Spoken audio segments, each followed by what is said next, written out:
saúdo a todos com a paz do Senhor Jesus. Nós estamos começando aqui o culto da Igreja Cristã Maranata, o culto deste domingo à noite. E eu quero dar as boas-vindas a você que recebeu um convite para participar desse culto. Nós temos vivido experiências maravilhosas com pessoas que têm sido evangelizadas, que têm recebido o convite, o link, têm assistido o culto e têm vivido uma experiência com o Senhor. Isso tem nos alegrado muito, porque o nosso papel é o de transmitir o Evangelho a toda a criatura. E é uma alegria contar com a sua audiência, com a sua participação nesse culto. Nós vamos dar início a esse momento e eu saúdo também a igreja, todos os irmãos que estão participando, assistindo nas suas casas pelo canal no YouTube. Eu quero saudar com a paz do Senhor Jesus. E a esses irmãos eu convido a um momento agora de oração, onde vamos nos colocar de joelhos. Você que está nos assistindo, se desejar, pode nos acompanhar nesse gesto, ou permanecer como está, você que está nos visitando, mas nós vamos agora clamar pelo sangue de Jesus.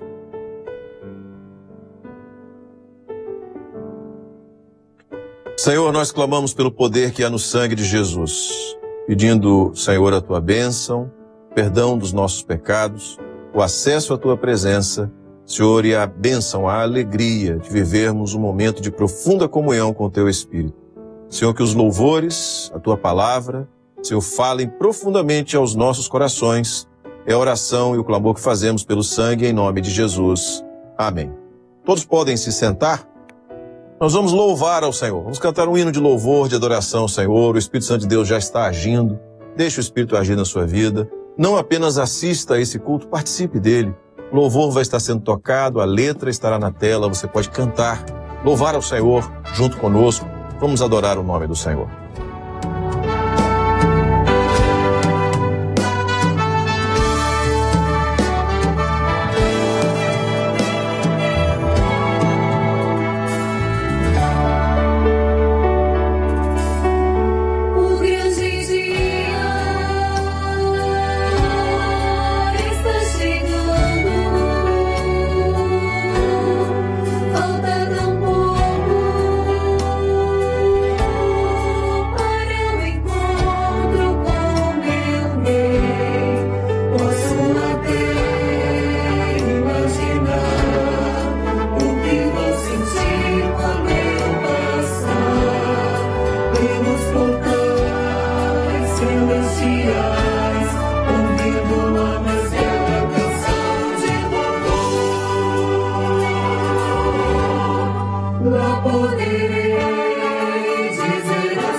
Glória a Deus, louvado seja o nome do Senhor. Meus irmãos, Deus tem uma palavra para o seu coração, Deus tem uma palavra para a sua vida. Ele vai falar profundamente ao seu coração neste culto. Nós vamos cantar ainda mais um louvor de adoração ao nome do nosso Deus. E na sequência desse louvor, você ouvirá a palavra do Senhor para a sua vida nesta noite.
Foi no céu preparar os crentes fiéis para sempre, muito felizes irão habitar. Nem tristeza, nem dor, nem gemidos entrarão na mansão paternal. Nas metades do gozo celeste jamais se contou ao mortal. Jamais se contou ao mortal, jamais se contou ao mortal.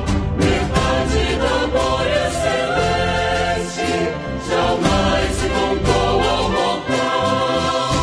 Tem o lindo das vestes brilhantes, das coroas que os santos terão. Quando o Pai o chamar e disser-lhes, recebei eterno galardão. Tem o hino que os santos na glória pisarão o azul e cristal. Mas metade da glória celeste jamais se contou ao mortal. Jamais se contou ao mortal. Jamais se contou ao mortal. Metade da glória celeste jamais se contou ao mortal. Eu quero saudar a todos os nossos irmãos, amigos, aqueles que estão conectados com os nossos meios de comunicação, YouTube, Instagram e demais plataformas. Queremos saudar a todos com a paz do Senhor. O assunto que temos hoje é um assunto que necessita um pouco de atenção daqueles que vão nos ouvir. Nós vamos ler alguns textos da palavra para que a mensagem possa se adaptar melhor ao entendimento daqueles que nos ouvem. Muitas vezes nós queremos dar explicações. Explicamos de um jeito, explicamos de outro, e não colocamos aquilo que é função específica da igreja.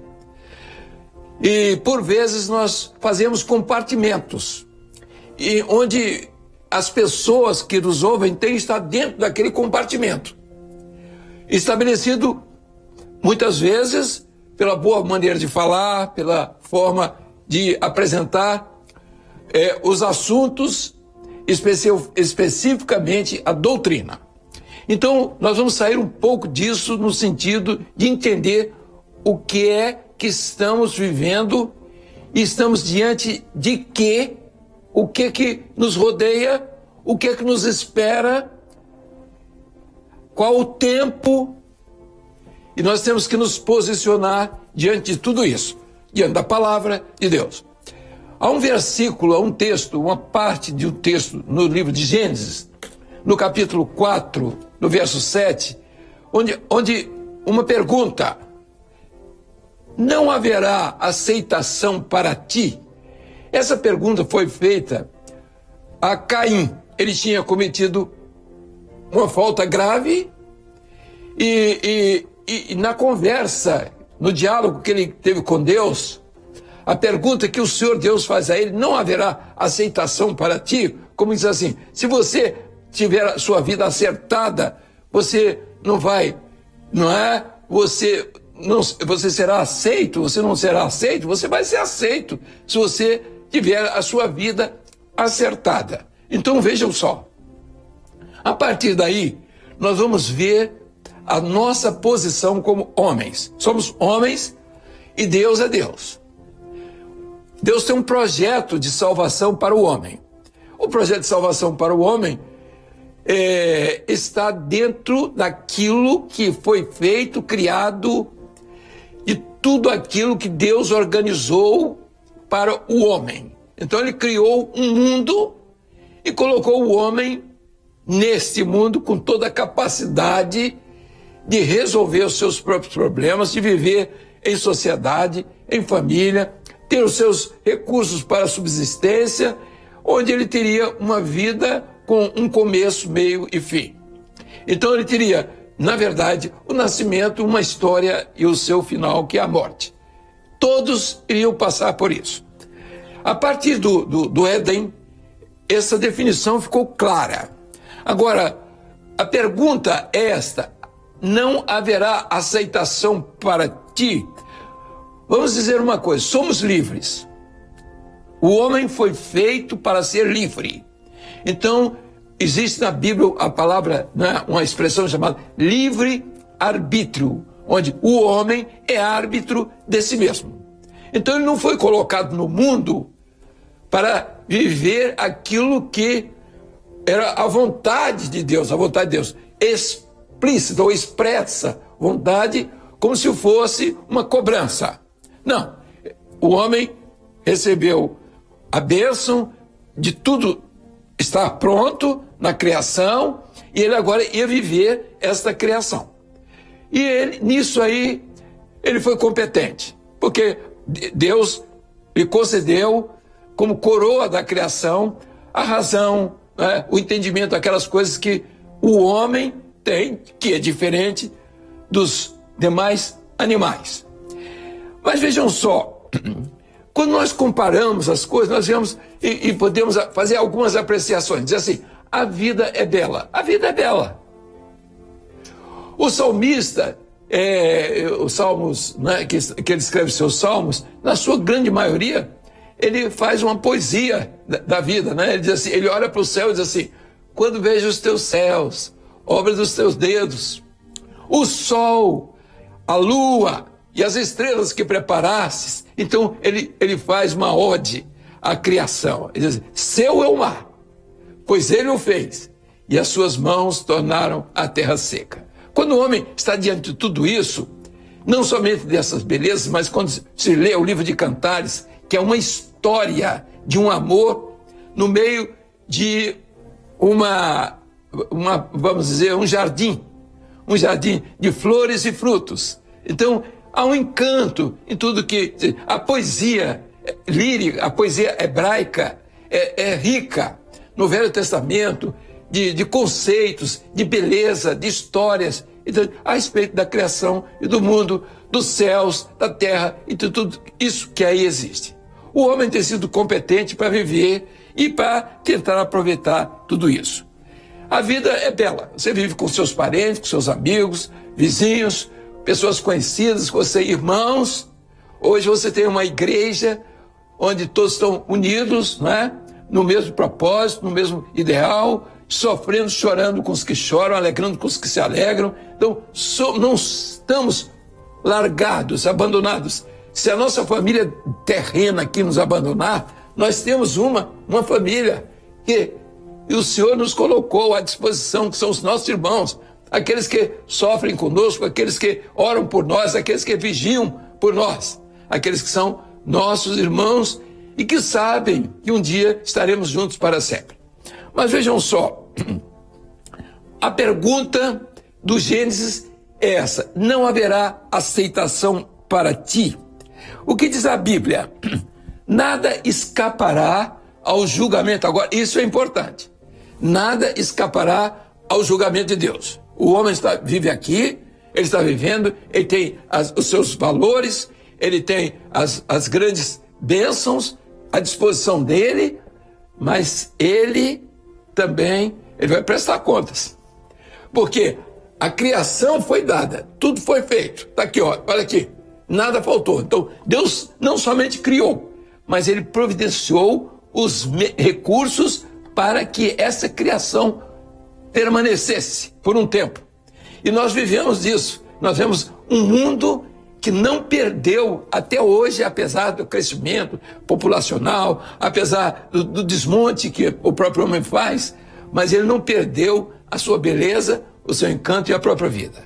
Alguns acham que hoje estamos recebendo os resultados dos desmatamentos, daquelas coisas, das agressões que fizemos à natureza. Esse é um caso à parte, isso é do homem, não é um juízo de Deus, é o juízo do homem mesmo. O homem faz aquilo que a terra é dele. E porque a palavra do Senhor diz que onde pisar a planta do pé do homem, ali lhe pertence. Ele pode ir para a lua, para onde ele quiser, que todo o universo pertence à criação, e toda a criação foi dada por Deus para que o homem se sinta seguro e feliz.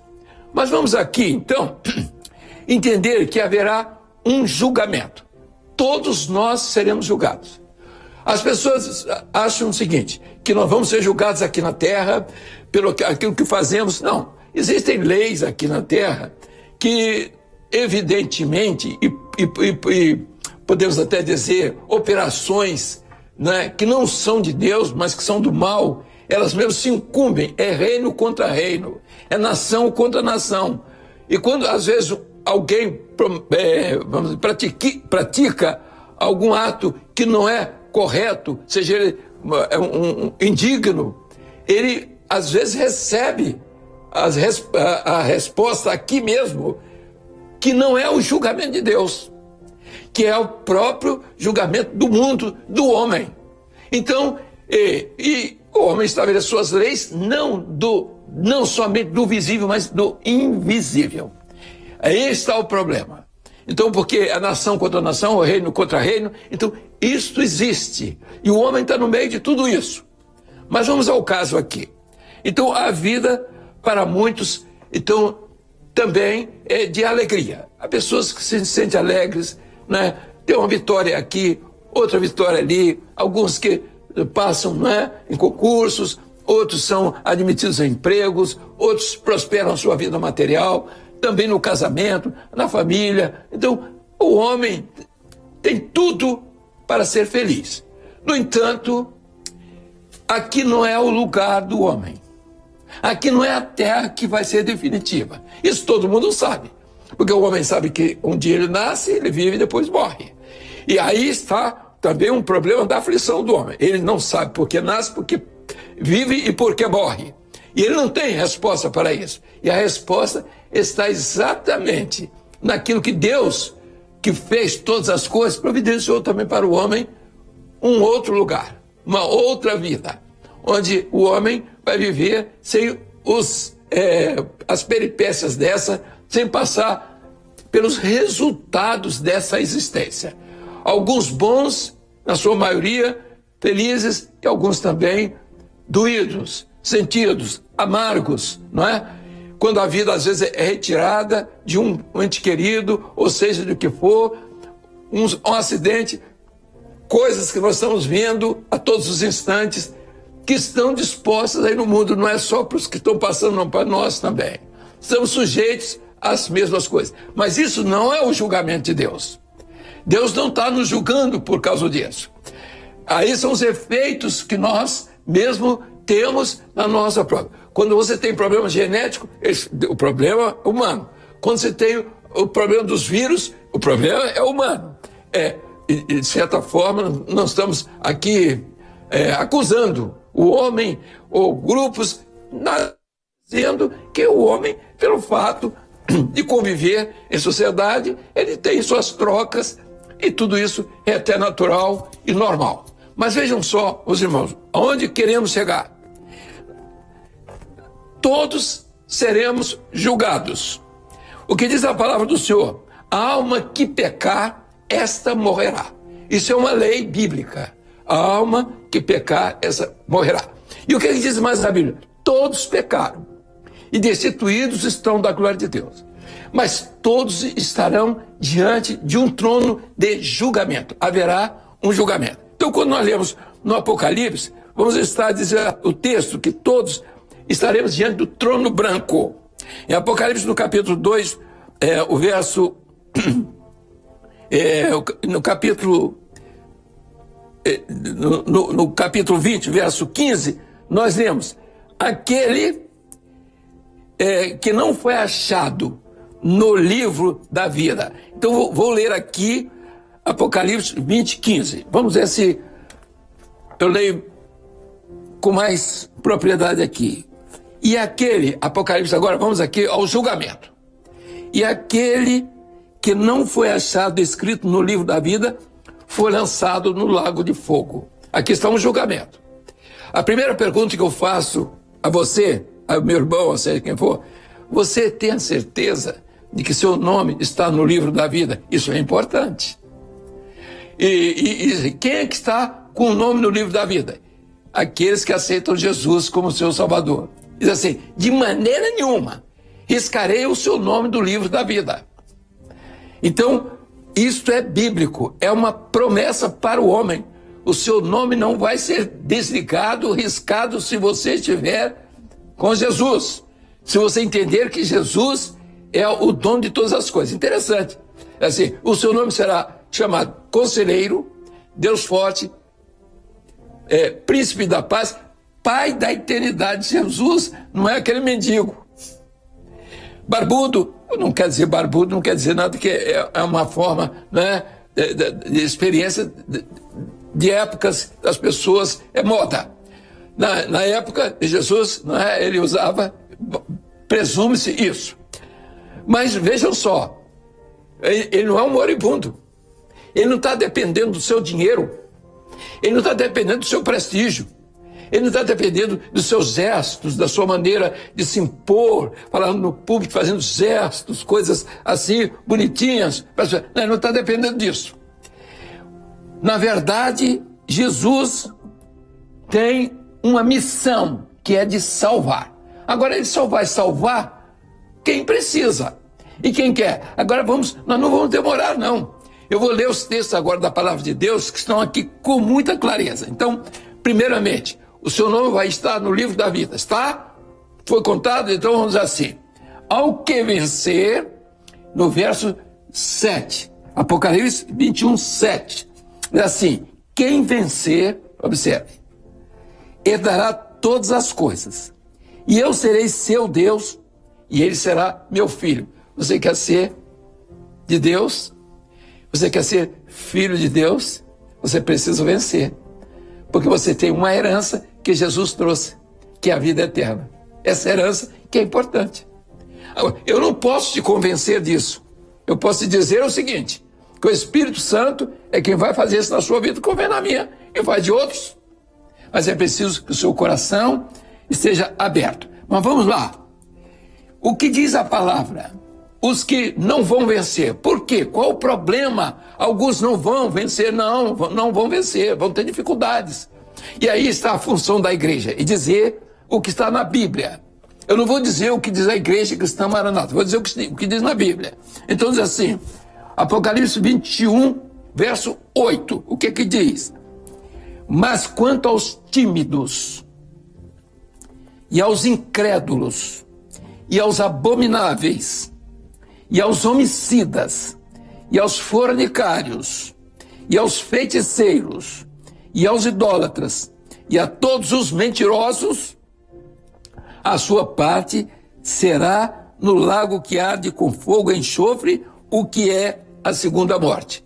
Então veja aqui, existe um juízo, um julgamento. O homem estará um dia diante de um trono, diz assim, e viu o trono branco, onde os livros eram abertos, e aqueles que estavam escritos no livro da vida, esses foram livres, passaram, e outros, os seus pecados serão nomeados. Por quê? Porque não teve o advogado, Porque você não aceitou Jesus para te salvar. Você não aceitou Jesus para tirar os seus pecados. Por isso que diz assim, o sangue de Jesus é que nos livra de todo pecado, que é uma operação do Espírito Santo. Quando você fala sangue de Jesus, está falando do Espírito Santo. Só o Espírito Santo pode entrar no seu coração, na sua mente, na sua vida, sem tirar de você a razão. E colocar você numa nova experiência de vida. É um novo nascimento, é uma nova história, onde o seu tempo deixa de conta-se aqui, mas especialmente para a vida eterna. O que Jesus falou? Eu vim para que tenhas vida, para que viva essa vida. Para que tenhas vida e vida em abundância. Você viva esta vida e a outra vida, a vida em abundância. Por quê? Porque diz assim, eu sou a ressurreição e a vida. Aqueles que estiverem em mim, ainda que esteja morto, viverá. Por isso assim, se você está morto em pecados, você tem a ressurreição em Jesus.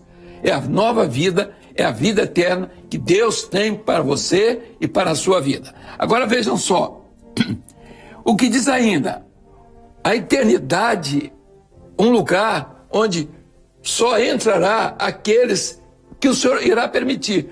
Você abre a Bíblia e todos os textos bíblicos, no Velho Testamento, no Novo Testamento, as parábolas do Senhor Jesus, tudo a respeito da vida eterna, da entrada na eternidade, como ela será, as exigências, e diz o seguinte, mais um versículo, no verso 21, aliás, no verso 27 do capítulo 21 do livro de Apocalipse. Há pouco nós lemos no capítulo 21, verso 8. Agora nós vamos ler 21, verso 27. O que diz? Apocalipse 21, verso 27. E não entrará nela, na eternidade, na Nova Jerusalém, coisa alguma que contamine, e cometa abominação e mentira, mas só os que estão escritos no livro da vida do Cordeiro. Seu nome está escrito no livro da vida do Cordeiro. Qual a nossa função? É viver as promessas. Qual é a promessa? A promessa está aí em Apocalipse, capítulo 21, na visão de João, quando ele diz, e vi um novo céu e uma nova terra. Apocalipse 21, 1. Porque já o primeiro céu e a primeira terra passaram e o mar já não existe. Esta é a situação do homem que passa dessa vida para outra. Há um novo céu e uma nova terra para aqueles que estão escritos no livro da vida. E eu gostaria de ler o texto agora completo, que nós vamos ter de 1 a 7. Apocalipse, vamos encerrar lendo Apocalipse 21, de 1 a 7. Todos vão ler comigo. Abra suas Bíblias, não se esqueçam, esse assunto é um assunto importante, não há julgamentos para a sua vida. O que a Bíblia está dizendo aqui não são condenações, nós não temos o direito, como homens, de acusar alguém de suas falhas e seus pecados. Se a Bíblia diz que isso aqui é pecado, não é problema meu, é o problema de cada um. Agora, o homem não será julgado pelos seus pensamentos, nem pela sua razão. O homem, existe um julgamento para todas as coisas. Porque os livros, que é o livro, um deles é o livro da vida. Ele vai ser aberto. E você vai ser julgado diante dele. O que vai acontecer? Você vai chegar e quando vê a palavra, pô, e não é meu lugar. Porque eu neguei a palavra. Eu não vivi uma vida, eu conheci tudo isso, andei por perto disso, mas eu não aceitei a Jesus, porque achei que as pessoas estavam do meu lado, que até alguns crentes eram piores até do que eu. Mas as pessoas não entendem que o pecado, ele vai ser extirpado e expurgado por Jesus, só Jesus. E diz a Bíblia, todos pecaram, destituídos estão da glória de Deus. Então, você também está assim, todos estão assim, mas nós estamos confiados no poder do sangue de Jesus. Nós aceitamos Jesus como nosso Senhor e o nosso Salvador. Essa é a nossa experiência de igreja, é aquilo que estamos vivendo. Vamos ler então Apocalipse, a promessa da Nova Jerusalém. Apocalipse capítulo 21, de 1 a 7. Vamos ler comigo. E vi um novo céu e uma nova terra. Porque já o primeiro céu e a primeira terra passaram e o mar já não existe. Estamos diante da eternidade. Agora, passamos por tudo isso com Jesus. E eu, João, vi a santa cidade. Foi a visão que João teve no Apocalipse. A Nova Jerusalém, que de Deus descia do céu adereçada como uma esposa ataviada para o seu marido. E ouvi uma grande voz do céu que dizia: eis o tabernáculo de Deus com os homens. Quer dizer, eis a casa que Deus preparou. Eis o lugar do encontro de Deus com os homens, pois com eles habitará, e eles serão o seu povo, e o mesmo Deus estará com eles, e será o seu Deus. E Deus limpará dos seus olhos toda a lágrima, e não haverá mais morte, nem pranto, nem clamor, nem dor, porque já as primeiras coisas são passadas. E o que estava sentado sobre o trono disse, vamos ler todos agora comigo: eis que faço nova todas as coisas. E disse-me, escreve, porque estas palavras são verdadeiras e fiéis. E disse-me mais, está cumprido. Este é o projeto. Esse projeto, ele vai se cumprir na vida de cada um. Eu sou o Alfa e o Ômega, o princípio e o fim. A quem que tiver sede, de graça lhe darei da fonte da água da vida. Quem vencer, dará todas as coisas. Eu serei seu Deus e ele será meu filho. Nós, muitas vezes, somos filhos de Deus, todo mundo. Não, nós somos criaturas. Filho de Deus é aquele que se uniu ao seu próprio filho, que é Jesus. Porque com ele, Jesus é o herdeiro de todas as coisas, e nós somos co-herdeiros com ele. Por isso, nós seremos tidos e recebidos como filhos de Deus. Portanto, meus amados, essa é a palavra. Seremos julgados. E a pergunta é essa: haverá aceitação para ti? Eu pergunto, você vai chegar diante do Senhor e você vai dizer, não, eu vou ser aceito, Deus, porque Deus é bom, está tudo certo. Mas você leu aqui onde estão os problemas que nós temos que enfrentar e temos que ser vitoriosos. Eu li os textos, eu não deixei escritos aqui, eu não quero que ninguém fique impressionado, mas o Espírito Santo pode tocar no seu coração. Não importa o erro, esse é desse jeito, pecado, todo ele é igual. O que importa é saber que nós temos um Salvador, que é aquele que salva o homem, que livra o homem do pecado. Ele só não perdoa uma coisa, aquele pecado que é contra o Espírito Santo. É o homem que foi usado pelo Espírito Santo e nega. Isso aí, ele foi usado, teve a experiência e depois ele disse que ele não teve isso. Isso aí é outra coisa. É chamado o pecado contra o Espírito Santo. Não tem perdão, diz a Bíblia, nem nessa vida, nem na outra vida. Assim, não há nenhum julgamento para ninguém específico. Todos pecados destituídos estão na glória de Deus. Todos precisam de entender que vamos estar diante de um trono, vamos ser julgados pessoalmente, individualmente. O livro será aberto, o trono branco estará pronto ali. Eu me lembro, vou terminando, de uma experiência que eu tive. Eu estava diante de um grande tribunal. Eu sabia que não era um tribunal assim, humano, mas era um tribunal terrível, terrível. As fisionomias, as caras dos que me julgavam eram horríveis. Não era de nenhuma pessoa conhecida, nem daqui, nem de fora, nada. Eu sabia que era um tribunal, né, desconhecido.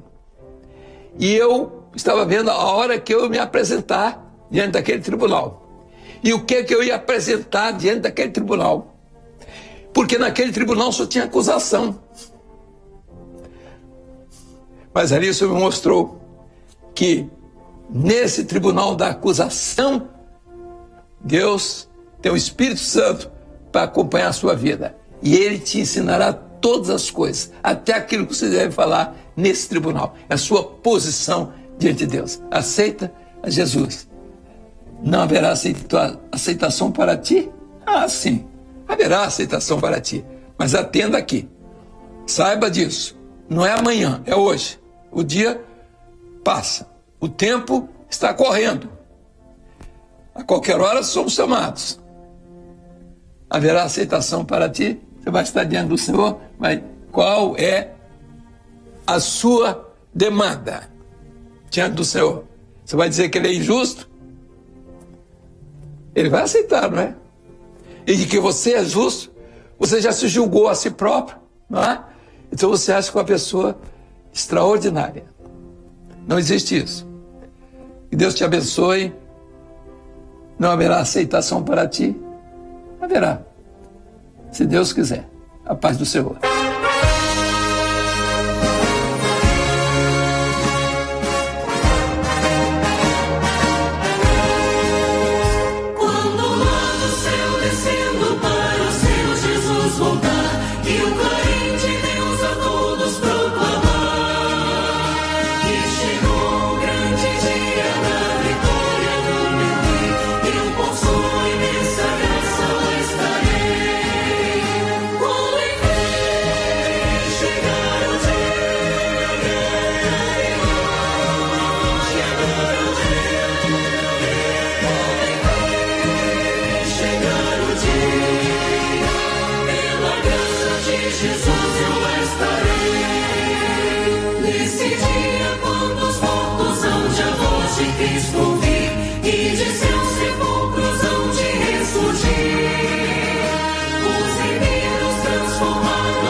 Mas Jesus morreu na cruz pra me salvar. Tão somente nele espero, sim, e sempre esperarei, pois por sua imensa graça lá estarei. Pois chegar o dia, chegar o dia,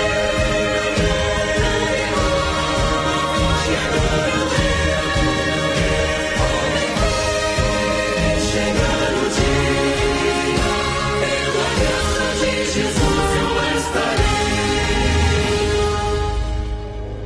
Vamos orar? Senhor, estende a tua mão de poder neste dia, nesta hora, neste culto, e aquelas vidas que ouviram a tua palavra, elas entendam as bênçãos desta palavra e a oportunidade aberta para as suas vidas. Salva, poupa, liberta, opera, Senhor Deus, nesse momento tão difícil, e dá graça e misericórdia àqueles que te buscam nessa hora. Assim, Senhor, estende a tua mão para as famílias, para aqueles que estão nos ouvindo, para esse momento de dificuldade que alguns estão passando, nos hospitais, perdas, ó Deus, por misericórdia. Pensa os seus corações, as suas mágoas e estabelece para eles um plano novo do Evangelho, uma esperança que é a esperança da vida eterna. Cristo em nós, a esperança da glória. Assim, possamos ser abençoados de todo o teu povo nesta hora. Livra, dá todo o livramento àqueles que nos ouvem. E se tu quiseres, podes operar nessa hora também curas físicas e respostas de necessidades materiais, mas principalmente espirituais. Que Deus Que o Senhor nos abençoe nesta hora e o Todo-Poderoso se revele aos corações para a glória do teu nome, em nome de Jesus.